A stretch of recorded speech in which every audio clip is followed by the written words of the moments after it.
Hello and welcome to another Naughty Egg Draw. I'm Jake, and today we're going to be drawing something from Bendy and the Ink Machine. But we'll be adding a little something to this piece. As you guys probably saw from the thumbnail or the title, I'm going to be drawing Jackboy in this piece. And if any of you guys have ever played the game, or ever watched Jacksepticeye play the game, you guys will know he had a small voice part in there as Sean Flynn. And with Chapter 4 being out, I thought it would be a good time to make a piece for this. So let's hop into it. Alright, so when I started to think about the style of the piece, I contemplated between making it look more like the style in the video game, or in the very rubber hose style in which Bendy is originating from. I chose to run with the very 1930s rubber hose style. Now for those of you who don't know, the rubber hose style animation got its name because of the rubber hose-like limbs that the characters had. You can still see this style played around with in modern cartoons like Adventure Time, where the characters' limbs are very noodly. I love Bendy and the Ink Machine because they played off this old animation and art style. This style is really pretty to me, but when used right, you can make things look very frightening. And the creators of this game really played off that aspect of the style being very creepy. Now, I've played through much of Bendy and the Ink Machine, and I've loved it. And actually, I found out about the game from watching Jacksepticeye play it. And I found it pretty cool when they actually added his voice in the game, but since his voice was only used as a sound bit in the game, Sean Flynn wasn't actually a character. So I thought I'd give Jack's character a body in the universe of the game, and show him being hunted down by Bendy himself. For Bendy, I really wanted to make him creepy in a playful way, so I kept his smile and happy demeanor, but tried to make everything look very melty, as if he's a tangible object in the world, but also playing off the fact that he's a character created by an artist using his pen and ink. So I quickly went with this idea that Bendy is crawling down one of the hallways, but slowly melting away as he's chasing down Sean. And as I was drawing Bendy, I was trying to keep in mind that he is almost an all-black character, and since he was melting away, he'd be surrounded by black ink as well.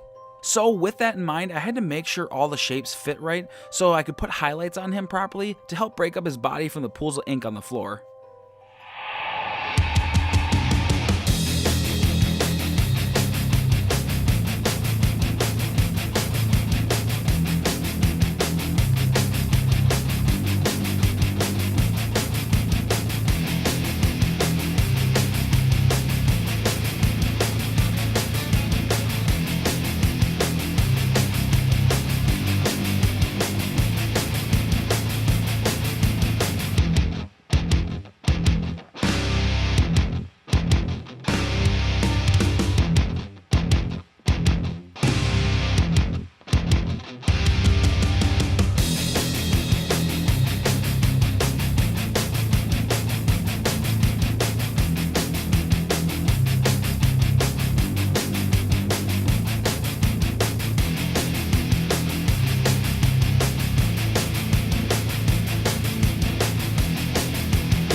Now when I got to the coloring of this piece, I originally was going to keep it all black and white to really play off the style, but I thought of adding some contrast and adding some green to the hair. Now I know Jacksepticeye doesn't have green hair anymore, but I thought for this piece the green would really help pull some interest for the eye.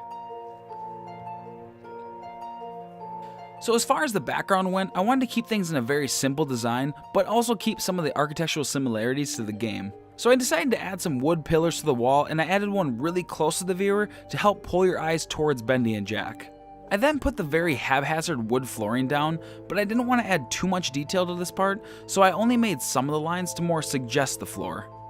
This is something you can do when you're making backgrounds because it can actually help break out the background from your characters. This helps a lot when you want to make more focus on the characters in the scene, because if you start to add too much detail, things can become very overcrowded for the eye. But I'm almost done. I hope you guys enjoyed this video, and I'll see you guys at the very end.